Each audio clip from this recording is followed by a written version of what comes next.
Hello students, आज हम पढ़ेंगे तीसरा चैप्टर धातु व अधातु। तो इसमें हम जो आज पढ़ेंगे धातु और अधातु के भौतिक गुण धर्म जो है वो। तो हम रोजाना कई सारी धातुएं और अधातुएं जो है वो दैनिक जीवन में इस्तेमाल जो है वो करते हैं। कई सारी धातुओं से अधातुओं से हम जो परिचित भी होंगे। धातुओं के अंदर जैसे हम जो बात करते हैं लोहा, एल्यूमिनियम, सोना, चांदी, तांबा, जस्ता, तो ये सारी धातुएं जो है वो हम अक्सर जो है वो रोजाना ही जो इस्तेमाल करते हैं और देखते भी है। अधातुओं में भी कई सारी धातुएं जो हम रोजाना इस्तेमाल कर रहे हैं, जैसे कि कई सारी गैसें जो हमारे जो काम आ रही है, ऑक्सीजन, नाइट्रोजन, हाइड्रोजन, इन सब के बारे में परिचित है हम, कार्बन, तो ये सारी धातुएं हैं। तो इनके जो वो क्या क्या भौतिक गुण जो पाए जाते हैं, इसके अंदर जो आज हम जो ये पढ़ते हैं। धातुओं के अंदर सबसे पहला गुण जो इसका भौतिक गुण है कि सारी धातुएं जो होगी उन धातुओं के अंदर एक विशेष तरह की चमक जो पाई जाती है, और जिसे हम जो कहते हैं धात्विक चमक। तो ये धात्विक चमक जो है वो सारी धातुओं का जो वो एक विशेष तरह का गुण है, जो कि अधातुओं के अंदर जो वो नहीं पाया जाता है। अधातुएं जो होगी वो ज्यादातर चमकदार नहीं होगी। कई सारी धातुएं जो हमें बाहर से दिखने पर हो सकता है जो मलिन नजर आए, ज्यादा चमकदार नजर नहीं आए, तो अगर हम उन्हें लेकर के जो उनकी कोई सतह को काट कर देखें और ताजी कटी हुई सतह को देखें तो उसमें जरूर जो हमें चमक नजर आएगी। या फिर हम रेगमाल से उसकी सतह को जो साफ कर दे तब भी जो हम उसके अंदर जो वो चमक जो जरूर देख सकते हैं। तो ये जो धात्विक चमक जो कहलाएगी, जो कि सभी धातुओं में पाई जाती है। लेकिन अधातुओं में जो ये चमक नहीं पाई जाती है, लेकिन इसका अपवाद हमें जरूर याद रखना है। इसका अपवाद है आयोडीन। आयोडीन अधातु होते हुए भी जो उसमें चमक पाई जाती है। इसी तरह से हीरा जो है वो बहुत ज्यादा चमकीला होता है, तो वो भी एक कार्बन जो है उसका अपर रूप है, और कार्बन जो है वो अधातु है। तो ये जो वो अपवाद हो गए अधातु के अंदर कि ये चमकीले होते हैं। दूसरा गुण है भौतिक अवस्था। तो ज्यादातर धातुएं जो है वो उनकी भौतिक अवस्था जो वो ठोस जो वो रहती है। धातुएं जो मुख्यतः जो ठोस अवस्था में जो हमें जो मिलेगी। लेकिन एक इसके अंदर अपवाद है जो परीक्षा में जो अक्सर पूछा जाता है कि जो कौन सी ऐसी धातु है जो कमरे के ताप पर द्रव अवस्था में पाई जाती है, तो वो है हमारी पारा, जिसको मरकरी भी जो कहा जाता है। तो ये पारा या मरकरी जो है वो ऐसी धातु है जो कमरे के ताप पर जो द्रव अवस्था में पाई जाती है। इधर अगर जो वो अधातु की बात करें तो अधिकांश अधातु जो है वो ठोस या फिर जो वो गैसीय अवस्था में पाई जाती है। लेकिन एक अधातु ऐसी भी है जो द्रव अवस्था में पाई जाती है कमरे के ताप पर, और उसका नाम है ब्रोमीन। तो अगर परीक्षा में जो ये प्रश्न जो पूछ लिया जाए, कई सारे जो वो लड़के जो बिना पढ़े सीधे जो आंसर लिखते पारा या मरकरी, जबकि प्रश्न में जो हो सकता है लिखा है कि कौन सी अधातु है जो कमरे के ताप पर जो वो द्रव अवस्था में पाई जाती है, तो आंसर होगा ब्रोमीन। तो ये हमें विशेष करके याद रखना है कि अधातु अगर पूछे तो ब्रोमीन है, और धातु अगर पूछा जाए तो वो जो है पारा है। नेक्स्ट अगला जो गुण है कठोरता। तो धातुएं जो वो अधिकांश धातुएं जो वो हम जानते हैं जो हम इस्तेमाल करते हैं वो ज्यादातर जो कठोर जो होती है। अच्छा, उनकी कठोरता भी अलग अलग होगी। जैसे कि एल्यूमिनियम की बात करें तो उसमें जो कुछ कठोरता थोड़ी कम मिलेगी, जबकि लोहा जो होगा उसमें कठोरता ज्यादा जो होगी। तो ये कठोरता जो अलग अलग होगी, लेकिन अधिकांश धातुएं कठोर होती है। इसमें फिर से अपवाद है कि कुछ धातुएं ऐसी भी है जिन्हें जो इतनी जो मुलायम है या इतनी नरम है कि उनको चाकू से जो आसानी से जो काटा जा सकता है।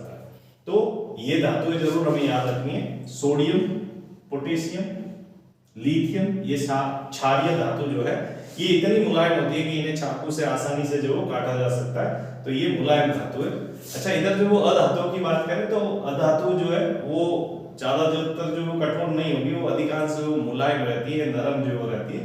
लेकिन वही अपवाद हीरा अभी बताया था, कार्बन का जो अपर रूप है, और ये जो प्रकृति में मिलने वाला सबसे कठोरतम जो पदार्थ है ना, तो है ये जो अपवाद है। नेक्स्ट अगला गुण जो है आघात वर्धनीयता।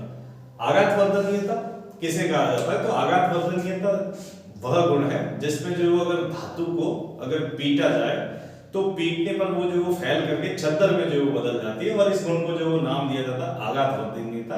तो अधिकांश धातुएं जो होगी वो आघात वर्धनीय होती है, उनको पीटने पर वो छद्दर में जो फैल जाएगी, पतली जो वो छद्दर में बदल जाएगी। इसका अपवाद पारा, क्योंकि वो तरल है। इसी तरह से क्षारीय धातु, तो ये जो इसका अपवाद है। इधर अधातु जो होती है वो आघात वर्धनीयता का गुण उसमें जो नहीं पाया जाएगा, बल्कि वो जो भंगुर होगी। भंगुर मतलब जैसे उनको जो वो हम जो वो पीटेंगे, चौड़ करेंगे, तो वो टूट कर बिखर जाएगी और पाउडर के रूप में जो वो बदल जाएगी। तो ये जो भंगूर जो वो होती है अधातुएं।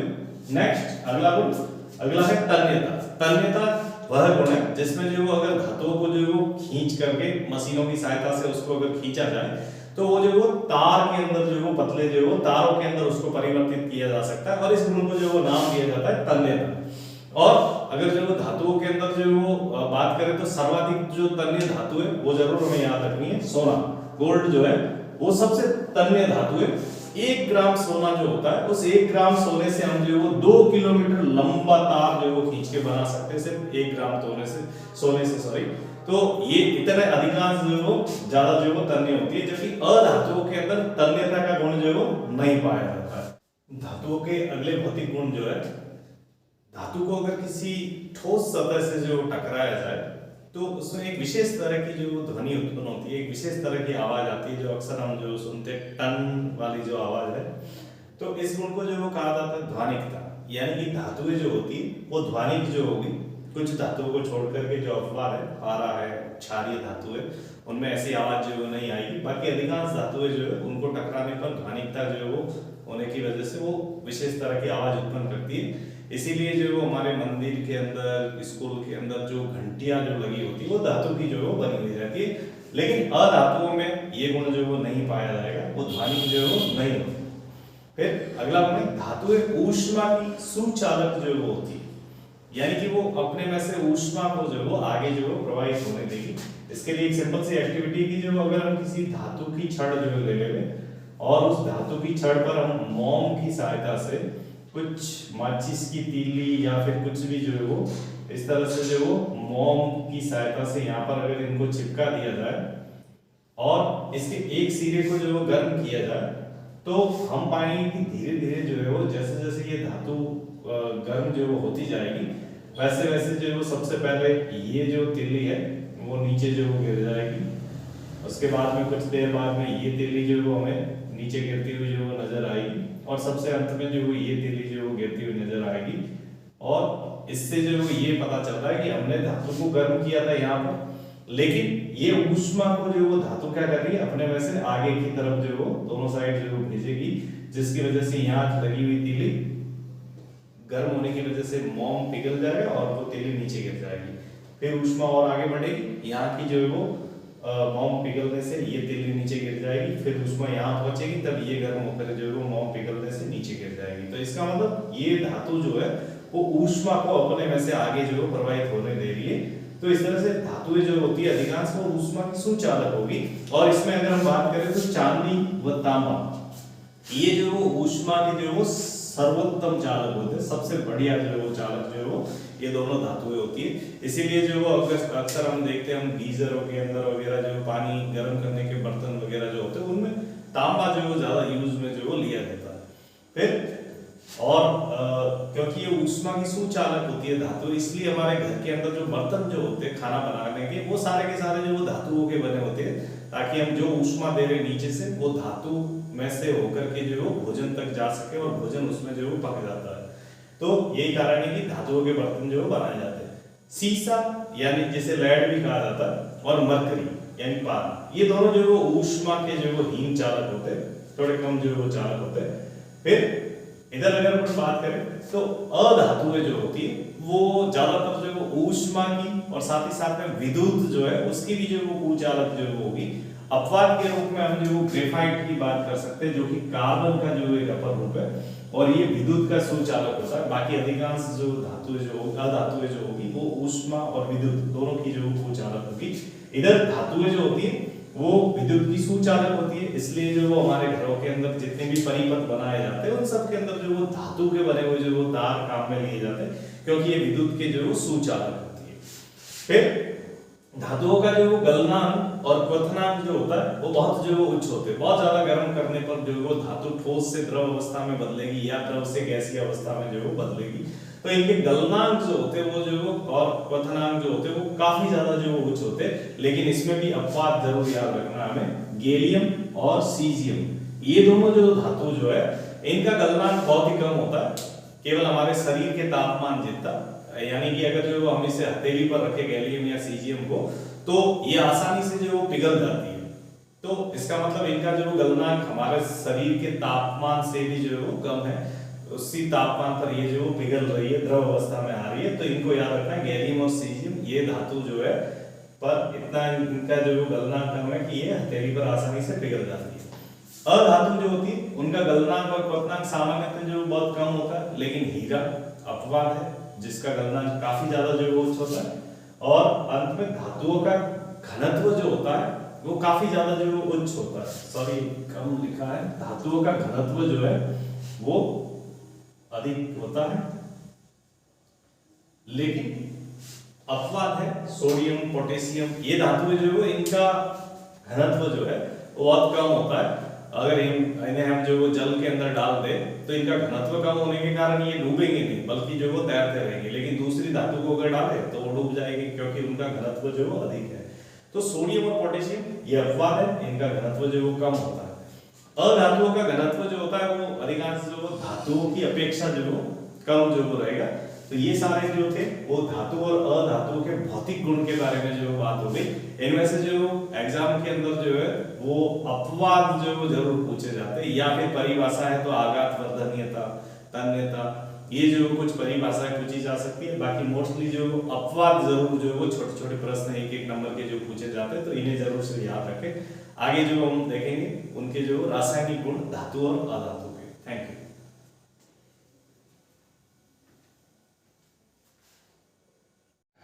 इससे पहले हमने जो धातु के भौतिक गुणधर्म, धातु व अधातु दोनों के जो भौतिक गुणधर्म जो पढ़े थे, तो अब जो धातु के रासायनिक गुणधर्म के बारे में जो पढ़ते हैं। सबसे पहला जो रासायनिक गुणधर्म जो अगर धातु की अभिक्रिया जो है वो वायु के साथ, वायु में मुख्यतः जो ऑक्सीजन के साथ में अगर करवाई जाए तो किस तरह से जो अभिक्रिया करेगी धातु।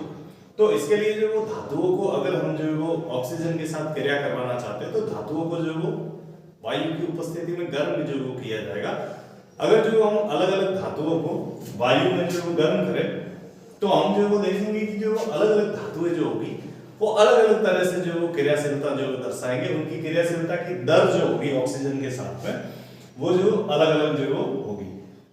तो लगभग जो सारी की सारी धातुएं जो वो कुछ छोड़ दे अगर हम, तो बाकी बची हुई जो धातु लगभग जो होगी वो सारी की सारी ऑक्सीजन से जब भी जो अभिक्रिया करेगी तो धातु के ऑक्साइड जो बनाएगी हमेशा जो। तो धातु ऑक्सीजन के साथ में जो एक जनरल फार्मूला लिख देंगे, तो धातु ऑक्सीजन के साथ में जब जो क्रिया करेगी तो धातु का ऑक्साइड बनेगा।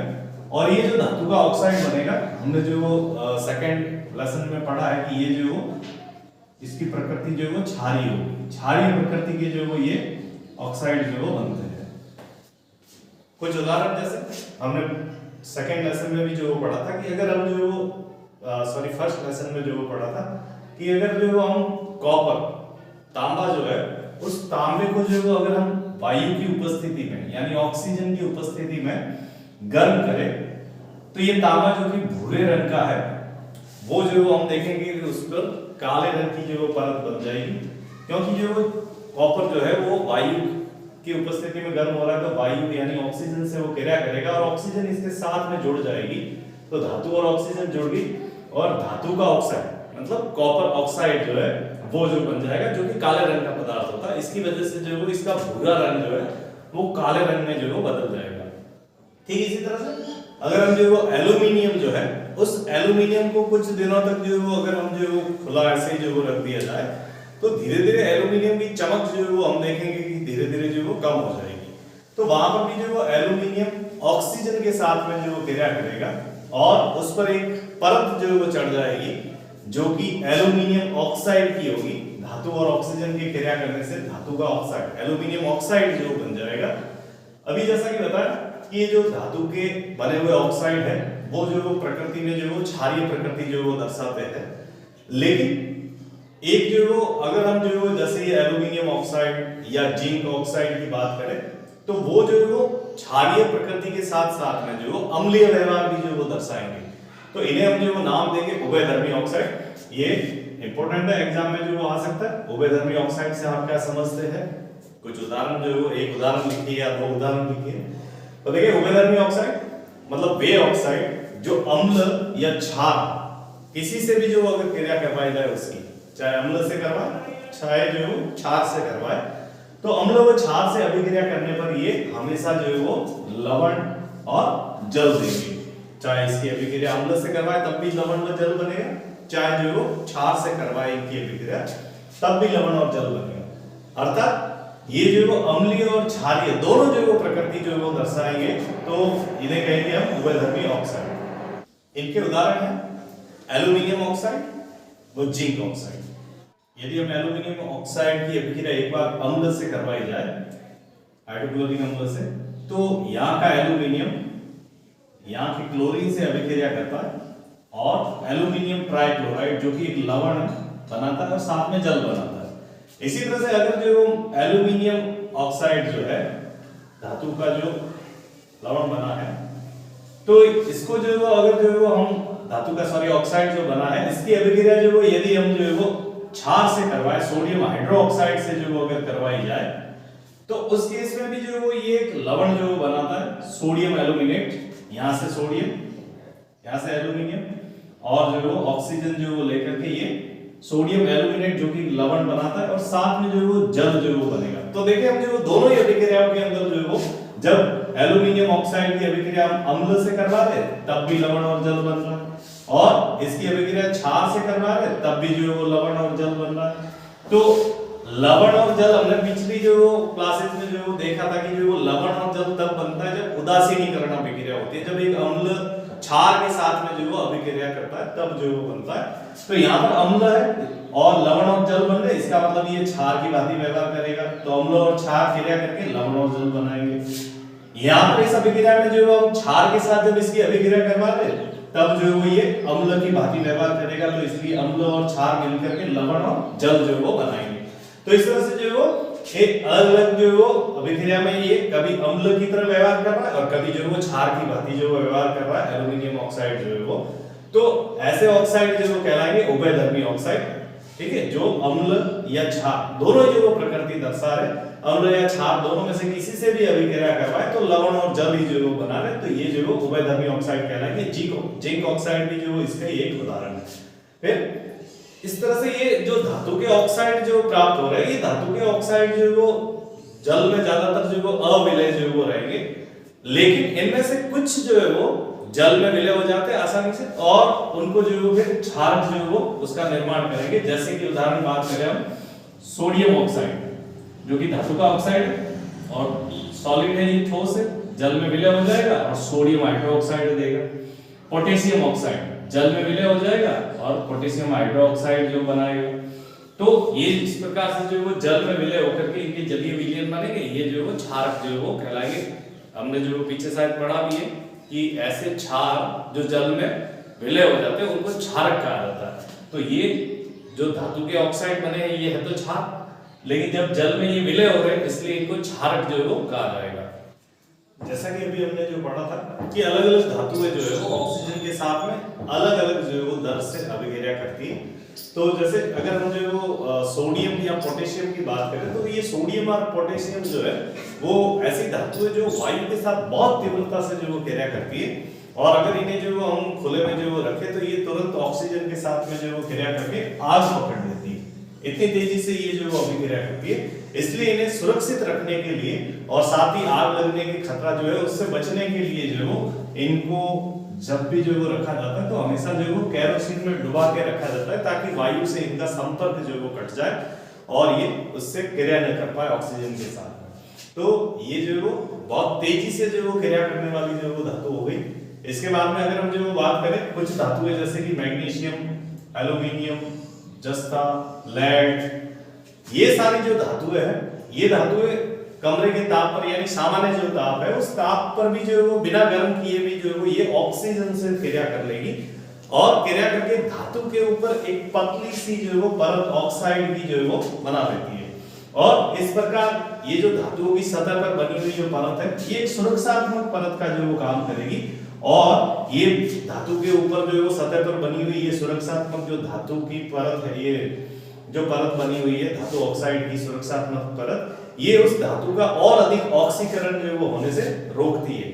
फिर लोहे की अगर हम बात करें तो लोहा जो धातु है उसको अगर हम जो वो गर्म करें तो गर्म करने पर वैसे तो ये नहीं जलेगा, लेकिन अगर जो है वो हम लोहा चूर्ण जो है वो लेवे और लोहा चूर्ण को अगर हम जो है वो आग पर जो है वो डाले तो बहुत तेजी के साथ जो है वो ये जलता है।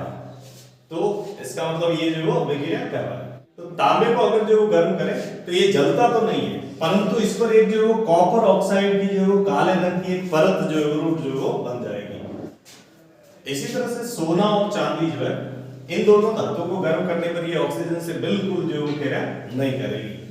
तो इस तरह से अलग अलग धातुएं जो ऑक्सीजन के साथ में अलग अलग अभिक्रिया की दर जो प्रदर्शित करती है।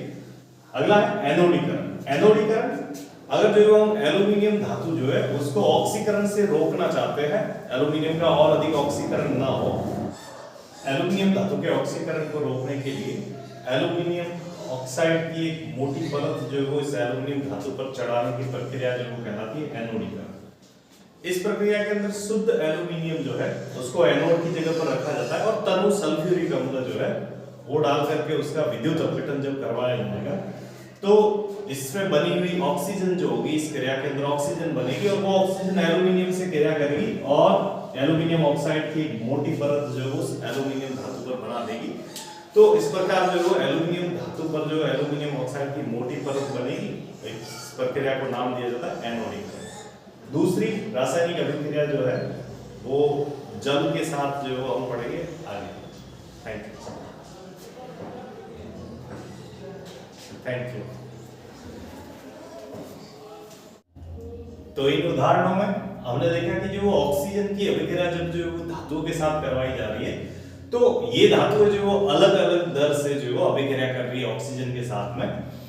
हमने देखा कि जो वो सोडियम धातु उसको जो अगर वायु में ऐसे ही खुला रख दिया जाए तो वो आग पकड़ लेती है। इसका मतलब बिना गर्म किए जो सोडियम धातु जो है वो ऑक्सीजन के साथ में क्रिया कर रही है, यानी कि वो बहुत ज्यादा जो अभिक्रियाशील धातु है जो ऑक्सीजन से बिना गर्म किए जो अभिक्रिया कर लेती है और आग पकड़ रही है।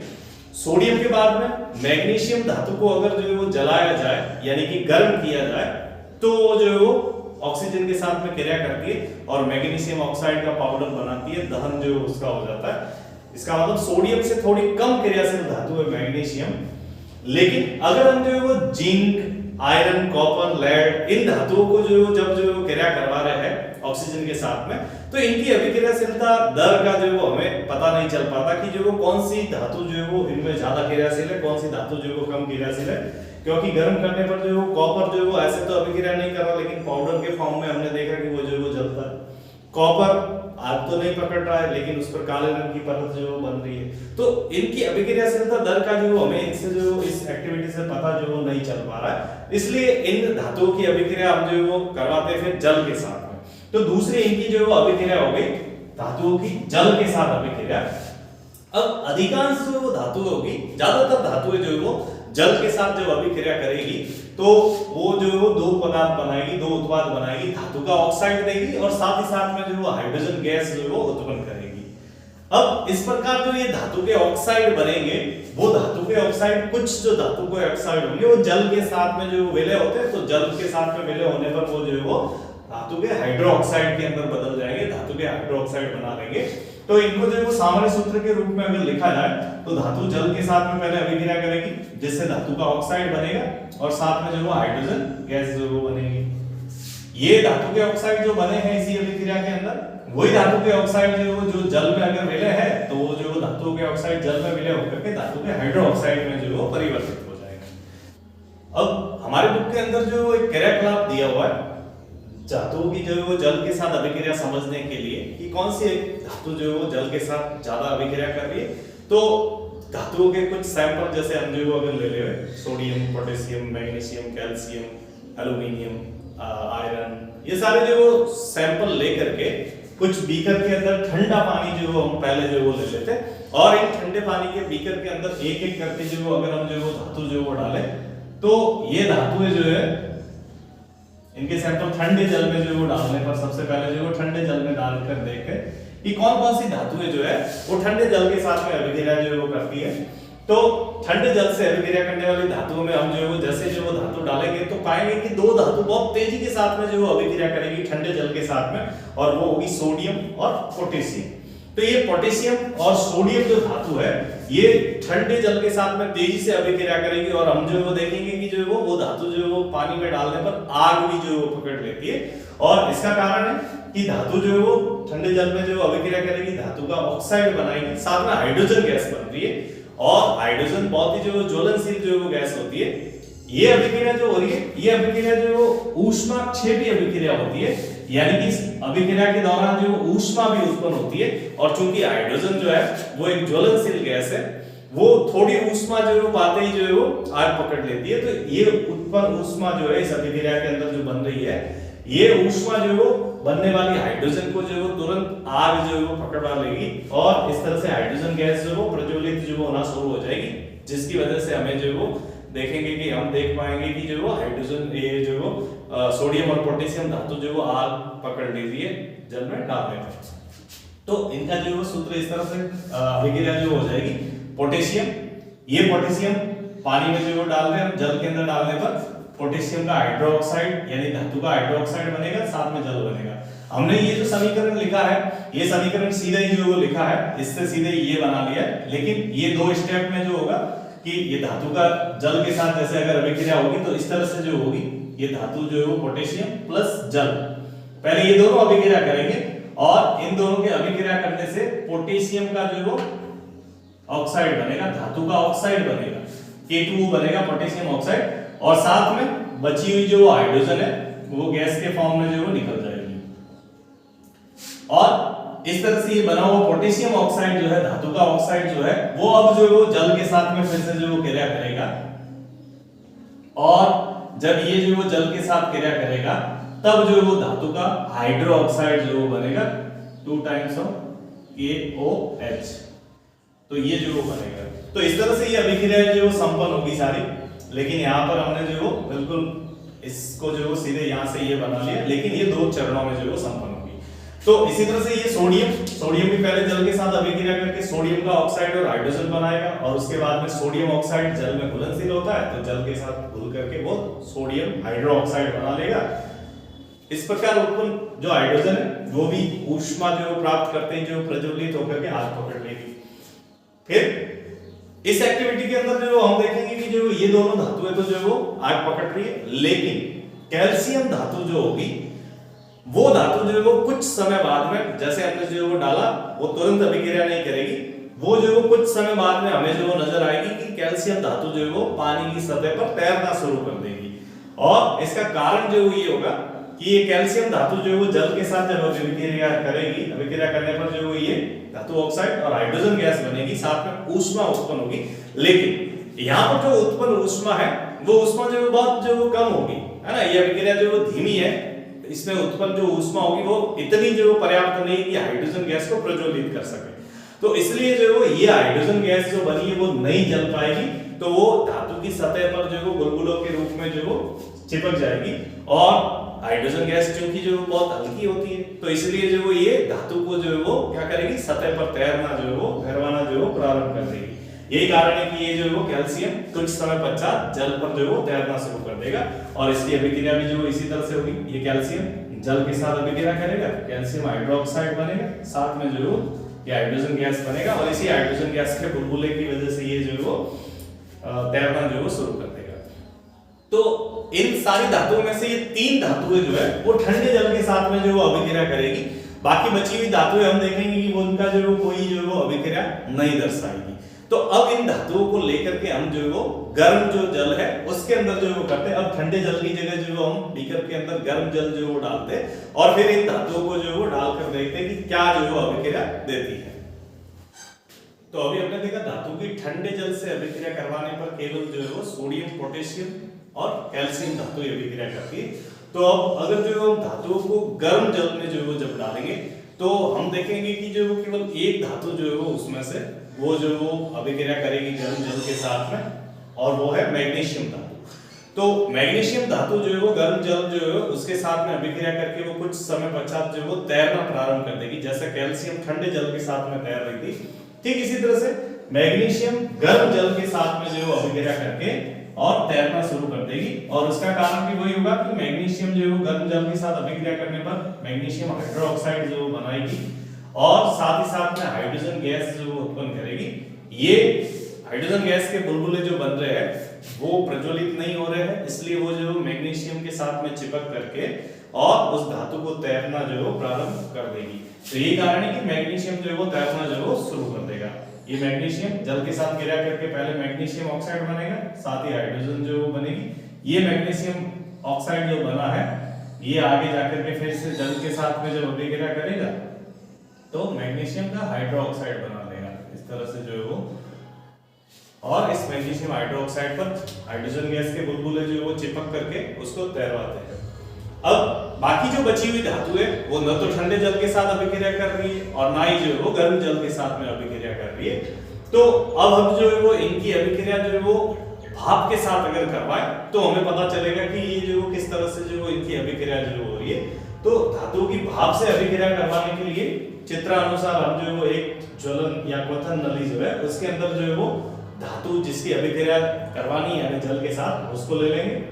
ये जल से भिगा हुआ कांच का तंतु है जिसको हम बर्नर से जो है वो गर्म करेंगे तो जल की भाप बनेगी और ये भाप जो है वो आगे जाकर के धातु के साथ में अभिक्रिया करेगी।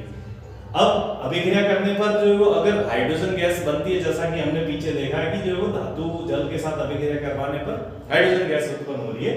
तो अगर यहाँ पर भी हाइड्रोजन गैस उत्पन्न हो रही है तो वो गैस जो इस क्वथन नली से बाहर निकालने के लिए निकास नली लगी हुई है हमने। इस निकास नली से होते हुए ये गैस बन रही है वो इस परख नली जिसको जो हमने द्रोणी में जल से भरी हुई द्रोणी है उसमें रखा हुआ है और उल्टी परख नली इसके अंदर जो जल से पूरी भरी हुई है उसको जो रखा हुआ है। और जैसे जो हम बर्नर शुरू करके जो इसको गर्म करेंगे तो ये जो धातु है जो अलग अलग जो धातु हम लेकर के ये करेंगे, जैसे हमने लोहा ले लिया, एल्यूमिनियम ले लिया, जस्ता ले लिया, तो उनके साथ एक एक करके जब अभिक्रिया जो करेंगे तो हम देखेंगे कि जो वो कुछ धातुएं जो है वो यहाँ से जो इसमें गैस जो बन रही है और वो गैस के बुलबुले जो यहाँ पर आकर के इकट्ठा होना शुरू हो जाएंगे। और जब ये गैस यहाँ पर पूरी तरह से इकट्ठी हो जाए तो इस परख नली को हम लेकर के अगर इसके पास में जो वो जलती हुई तीली ले जाए तो ये पॉप साउंड के साथ में जो वो जलेगी, जो इसका पहचान होगी कि जो वो ये हाइड्रोजन गैस है। तो इस तरह से जो है वो हम जल से जो है भाप से जो है इनकी जो जब अभिक्रिया करवाएंगे गर्म जल जो है वो भाप से जो है तो एल्यूमिनियम, आयरन, जस्ता ये जो है वो गर्म जल से तो अभिक्रिया कर नहीं रहे थे, तो ये भाप के साथ अभिक्रिया करवाने पर जो है धातु के ऑक्साइड और हाइड्रोजन गैस जो है वो देगी। और इनके समीकरण जो है वो यहाँ पर मैंने लिखे, एल्यूमिनियम जल के साथ जब अभिक्रिया करेगा तो एल्यूमिनियम ऑक्साइड Al2O3 जो बनाएगा और साथ में जो हाइड्रोजन गैस जो है वो बनेगी। तो यहाँ से 2 एल्यूमिनियम, 3 ऑक्सीजन यहाँ से Al2 और O3 बनाएगा, साथ में 3 हाइड्रोजन के जो ये अणु जो है वो बाहर निकलेंगे। इसी तरह से जिंक जब जो है वो जल के साथ अभिक्रिया करेगा तो यहाँ से जिंक और यहाँ से ऑक्सीजन के 2 जो परमाणु दोनों मिलकर के ZnO जिंक ऑक्साइड धातु का ऑक्साइड बनेगा, साथ में जो हाइड्रोजन गैस निकलेगी। इसी तरह से आयरन जल के साथ जब अभिक्रिया करेगा तो वही आयरन ऑक्साइड जो बनेगा, साथ ही साथ में जो हाइड्रोजन जो गैस बनेगी। पीछे बची हुई कई सारी और भी धातुएं हैं जैसे कि लेड, कॉपर, सिल्वर और गोल्ड। ये धातुएं जो है वो न तो ठंडे जल के साथ अभिक्रिया करेगी, ना ही गर्म जल के साथ में, और ना ही जो भाप के साथ में जो अभिक्रिया करेगी। अर्थात ये धातुएं बिल्कुल जल के साथ जो अभिक्रिया नहीं करेगी। अब इन धातुओं की जो अगली जो अभिक्रिया है अब इस अभिक्रिया में भी जो हम जो देख रहे हैं कि जो जैसे हमने 3 धातु एल्यूमिनियम, जस्ता, आयरन, ये 3 धातु इनके साथ अभिक्रिया तो कर रही है, लेकिन अभिक्रिया की जो दर क्या है वो पता नहीं चली। तो इसको जो अभिक्रिया की दर जो वो कौन सी ज्यादा अभिक्रियाशील धातु है उसका पता लगाने के लिए फिर जो हम इनकी अभिक्रिया अम्ल के साथ अगर करवाए तो धातुओं की अम्ल के साथ में अभिक्रिया, धातुओं की अभिक्रियाशीलता के क्रम को जानने के लिए अगली अभिक्रिया धातुओं की अम्लों के साथ करवाई जाती है। अधिकांश धातुएं जो है वो तनु अम्लों से अभिक्रिया करके अपने संगत लवण और साथ में हाइड्रोजन गैस बनाती है, जो कि हमने सेकेंड लेसन में भी जो पढ़ा हुआ है कि धातुएं तनु अम्ल के साथ में जब अभिक्रिया करेगी तब लवण और साथ में जो हाइड्रोजन गैस बनाएगी। तो हम कुछ धातुओं को जैसे कि मैग्नीशियम, एल्यूमिनियम, जस्ता, लोहा, कॉपर, इनको लेकर के तनु हाइड्रोक्लोरिक अम्ल से अगर करवाए, जैसे कि बीकर दिया हुआ है, बीकर के अंदर हमने जो है तनु हाइड्रोक्लोरिक अम्ल लिया हुआ है और इसमें जो एक एक करके जो हम धातु लेकर के उसको देखते हैं। इस बीकर में हमने जो एक थर्मामीटर जो है वो खड़ा किया हुआ है जिसका बल्ब जो है वो तनु HCl में डूबा हुआ है। तो जब इसमें जो धातु डालेंगे हम, तो ये धातु इस अम्ल के साथ में अभिक्रिया करेगी जिससे ऊष्मा उत्पन्न होगी, क्योंकि ये ऊष्माक्षेपी प्रक्रम है। तो कितनी जो है वो ताप जो है वो उत्पन्न हो रहा है, कितना तापमान जो है इसका बढ़ रहा है वो हम थर्मामीटर में नोट कर लेंगे। साथ ही साथ में धातु की अभिक्रिया जो अम्ल से होने पर उत्पन्न हाइड्रोजन गैस के बुलबुले जो वो कितने तेजी से बन रहे हैं ये भी जो है हम जो है वो देखते हैं। तो हम जो है पाएंगे कि जो है इसमें जो मैग्नीशियम धातु जो है जब HCl के अंदर डाली जाएगी तो वो सबसे ज्यादा जो है वो ताप जो उत्पन्न होगा और साथ में सबसे ज्यादा जो है वो गैस के बुलबुले जो है वो बनते हुए हमें नजर आएंगे। तो यहाँ पर अभिक्रिया जो होने के दौरान मैग्नीशियम HCl से क्रिया करेगा, तब जो है मैग्नीशियम क्लोराइड जो है वो बनाएगा, साथ में हाइड्रोजन गैस जो है वो देगा। तो ये इन सब धातुओं में जो है वो जो अभी हमने बोली इनमें जो है सबसे अधिक क्रियाशील जो है धातु होगी। इसके बाद में हम देखेंगे कि एल्युमिनियम जो है वो डालने पर उसका तापमान मैग्नीशियम की तुलना में कुछ कम जो है वो है, उसमें कम उत्पन्न हो रही है और बुलबुले भी जो है कम उत्पन्न हो रहे हैं। तो ये एल्युमिनियम यहाँ पर जो वो क्लोरीन के साथ में HCl की जो क्लोरीन है हाइड्रोक्लोरिक अम्ल में उससे अभिक्रिया करके एल्युमिनियम ट्राइक्लोराइड लवण जो बनाएगी, साथ में जो वो ये हाइड्रोजन गैस बनाएगी। जिंक को जो वो डालने पर हम देखेंगे कि इसमें तापमान और कम उत्पन्न होगा, साथ ही साथ में जो है वो गैस के बुलबुले भी जो वो और कम हो जाएंगे। तो यहाँ पर जिंक इस HCl से क्रिया करके जिंक क्लोराइड बनाएगा, साथ में हाइड्रोजन गैस जो वो देगा। फिर आयरन को डालने पर भी जो वो आयरन क्लोराइड बनेगा और साथ में हाइड्रोजन गैस जो वो देगी। तो यहाँ पर जो हम देखेंगे कि अगर जो वो कॉपर को डाले तो कॉपर जो है वो यहाँ पर जो है ना तो तापमान जो है वो बढ़ेगा, ना ही जो है वो गैस के बुलबुले उत्पन्न हो रहे हैं। इसका मतलब कॉपर जो है, तांबा जो है वो तनु हाइड्रोक्लोरिक अम्ल के साथ में अभिक्रिया जो है वो नहीं करेगा।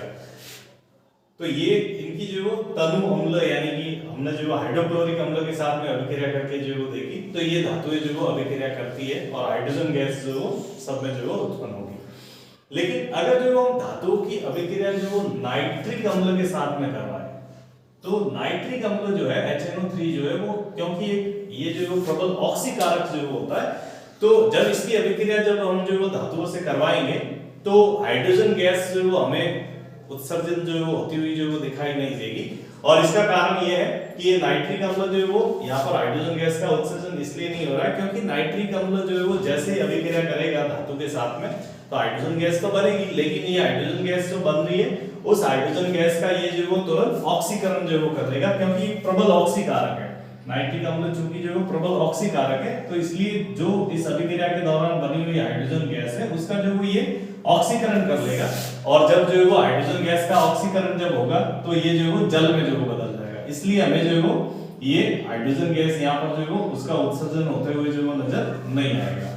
और साथ ही साथ में ये जो नाइट्रिक अम्ल जो है वो नाइट्रिक अम्ल जो वो खुद का जो वो अपचयन कर लेगा और नाइट्रोजन की किसी ऑक्साइड में से किसी भी ऑक्साइड के अंदर वो खुद जो वो नाइट्रिक अम्ल बदल जाएगा, अपचयित हो जाएगा। तो यही कारण है कि भाई नाइट्रिक अम्ल जो है वो धातु के साथ अभिक्रिया करने पर हाइड्रोजन गैस नहीं जो है उत्सर्जन कर रहा है, बन तो रही है लेकिन वो तुरंत जल में जो है वो चेंज हो जा रही है। लेकिन अगर जो हम बात करें मैग्नीशियम और मैंगनीज, ये दोनों धातु जो है वो तनु नाइट्रिक बहुत ज्यादा जो वो तनु जो है वो नाइट्रिक अम्ल जो होगा अति तनु नाइट्रिक अम्ल, इससे अभिक्रिया करके ये हाइड्रोजन गैस जो वो देगी। तो ये एग्जाम में पूछा जा सकता है 1 नंबर के प्रश्न के रूप में। तो इन धातुओं की अभिक्रियाशीलता, उनके बुलबुले बनने की दर और ऊष्मा से हम जो वो देख रहे थे कि सबसे ज्यादा क्रियाशील इनमें जो वो धातु मैग्नीशियम, उससे कम एल्युमिनियम, उससे कम जस्ता, उससे कम आयरन और उससे भी कम जो वो कॉपर है जिसकी अभिक्रिया जो वो हो ही नहीं रही है तनु HCl से। फिर एक द्रव है एक्वा रेजिया। तो ये एक्वा रेजिया एक्चुअली में जो सांद्र हाइड्रोक्लोरिक अम्ल और सांद्र नाइट्रिक अम्ल जो है, इन दोनों सांद्र अम्लों को 3:1 में जो अगर मिला दे तो इससे बना हुआ ताजा जो मिश्रण होगा उसको जो नाम दिया जाता है एक्वा रेजिया। ये एक्वा रेजिया एक भभकता हुआ प्रबल जो संचार द्रव जो होता है और जिसमें सोना और प्लेटिनम को जो गलाने का जो सामर्थ्य होता है, तो इसको जो सोना और प्लेटिनम को गलाने में काम में लिया जाता है। लेकिन अलग अलग अगर हम जो HCl या HNO3 लेकर के उसमें सोना या प्लेटिनम डाले तो वो जो है वो नहीं गला सकते, लेकिन इसको 3:1 में मिलाने पर ये जो है वो गला सकता है। तो ये मिश्रण ताजा बना हुआ वो कहलाएगा एक्वा रेडियम। धातुओं की अगली अभिक्रिया हम देखते हैं। धातु को जो अगर अन्य धातु लवण जो है उनके विलयन से अगर अभिक्रिया करवाई जाए तो किस तरह से होगी। तो हमारे बुक में एक एक्टिविटी है, उस एक्टिविटी के जरिए जो हम इस अभिक्रिया को जो देखते हैं। तो इस एक्टिविटी में जो हम कॉपर सल्फेट का बना हुआ जो विलयन जो लेते हैं, जो नीले रंग का जो विलयन है जिसको जल में जो कॉपर सल्फेट घोल के जो बनाया है, और इस कॉपर सल्फेट के विलयन में हम जो है वो इनको मैंने 2 टेस्ट ट्यूब में ले लिया है। एक सैंपल जो मैं रख रहा हूँ और एक सैंपल के अंदर जो हम एक धातु जो है वो डालते हैं। हम चाहे इसमें जो लोहा भी जो वो डाल सकते हैं, अगर हमारे पास जो लोहे की कील है तो वो डाल सकते हैं। अभी मैं इसके अंदर जो है वो मैग्नीशियम धातु जो वो डाल रहा हूँ। तो ये मैग्नीशियम धातु जो है वो मैं इस टेस्ट ट्यूब के अंदर जो वो डाल देता हूँ और इसको जो है वो कुछ समय के लिए जो है वो रख देते हैं। वैसे रखने से पहले आप जो है वो देख सकते हैं इसके अंदर जो है वो बुलबुले जो है वो आपको बनते हुए दिखाई दे रहे होंगे।